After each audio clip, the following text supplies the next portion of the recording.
Meus cumprimentos à mesa, aos colegas presentes no plenário, aos funcionários da casa, aqueles que nos assistem pela TV Assembleia, à escola, Mário Gurgel, que nos visita hoje aqui com os seus alunos. Sejam muito bem-vindos. Hoje os jornais, todos os jornais, inclusive a matéria de capa, vem falando sobre os resultados do Enem. Uma coisa que recentemente repercutiu foi a questão do IDEB, principalmente do ensino médio, mostrando que essa etapa é a que tem os maiores problemas no país. Agora, é curioso que o MEC, o governo e agora a imprensa fale tanto sobre isso, se os pesquisadores da área de educação estão falando isso há décadas, estão apontando os problemas da educação no Brasil há décadas. E há décadas que vem se falando que o ensino médio é o grande gargalo da educação brasileira. Então agora se apressa ali no afogadilho para fazer essas mudanças que o MEC quer aprovar agora, o governo quer aprovar agora como medida provisória, ao invés de se fazer um debate mais profundo e assumir compromissos reais com a educação.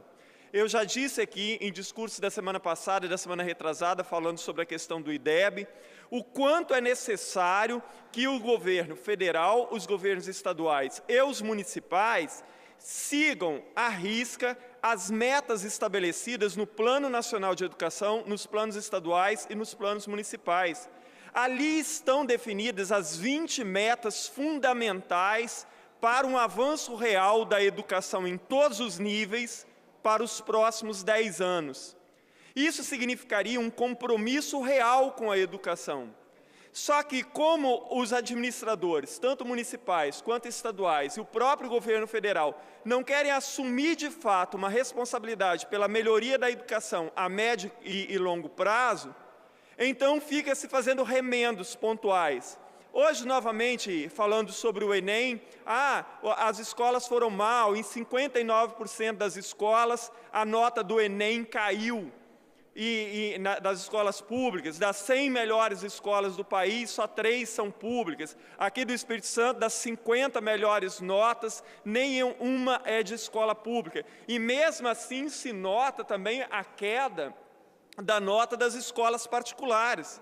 Então, há muito tempo que nós estamos falando sobre os problemas enfrentados pela educação brasileira. E é claro que se o ensino médio vai mal, é porque o fundamental não anda nada bem também.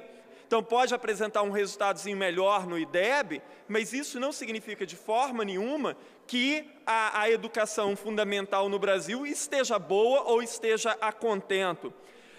O Enem, a maioria das pessoas tem uma ideia, porque agora tem especialistas dizendo assim, o Enem se transformou num grande incentivador das escolas a serem cursinhos preparatórios para o Enem. Ora, o Enem, para quem conhece a história do Enem, ele foi criado no governo Fernando Henrique Cardoso para ser uma autoavaliação dos alunos. Ele não era para servir nem como um ranking de medida de qualidade de educação das escolas e muito menos servir de modelo de acesso a universidades ou a qualquer programa social. Com o tempo, tanto que naquela época, a nota do Enem, só o aluno sabia, ninguém sabia nota de escola, nada disso. Com o tempo, o Enem foi se transformando num grande vestibular nacional, e mais do que isso, porque o Enem hoje não é uma prova que só dá acesso a universidades federais, estaduais e particulares até. Mas, por exemplo, se o aluno quiser acessar programas como o ProUni, o Nossa Bolsa, ele tem que ter feito o Enem. Então, o próprio modelo de educação foi transformando o Enem nisso. E a partir do ano de 2009, o MEC divulgou a chamada matriz do Enem, onde ali estão estabelecidas todas as competências e habilidades que um aluno do ensino médio deveria dominar ao final dessa etapa de ensino. O que acabou acontecendo? E também essa matriz traz os conteúdos que deveriam ser aplicados no ensino médio. A maioria dos currículos dos estados e das escolas não se baseou nisso. E tem ainda uma outra coisa curiosa, porque no caso do meu mestrado, que eu terminei em 2013, eu pesquisei justamente as principais políticas do ensino médio, quando eu me aprofundei muito na elaboração do Enem. Então, o que acaba ocorrendo? A maioria dos professores mesmo, quando foi criado no Brasil a modalidade de ensino por competências e habilidades, isso lá na década de 90, isso nunca se tornou efetivo nas escolas, a ponto de parte dos próprios profissionais da educação não saberem distinguir exatamente o que é competência e o que é habilidade, infelizmente.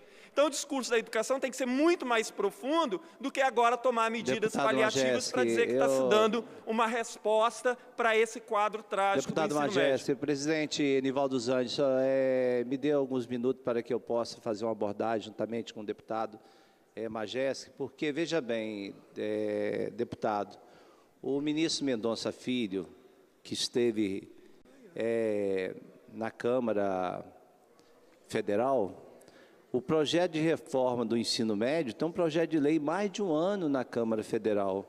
Engraçado que eles mandam a medida provisória querendo fazer a coisa do dia para a noite, sem uma discussão profunda, até porque o Plano Nacional de Educação indica parâmetros, metas para que se faça uma reforma, e eles querem fazer a troco de caixa. Exatamente. Então, isso é um contraditório muito grande. Muito parabéns. Obrigado. Obrigado, presidente.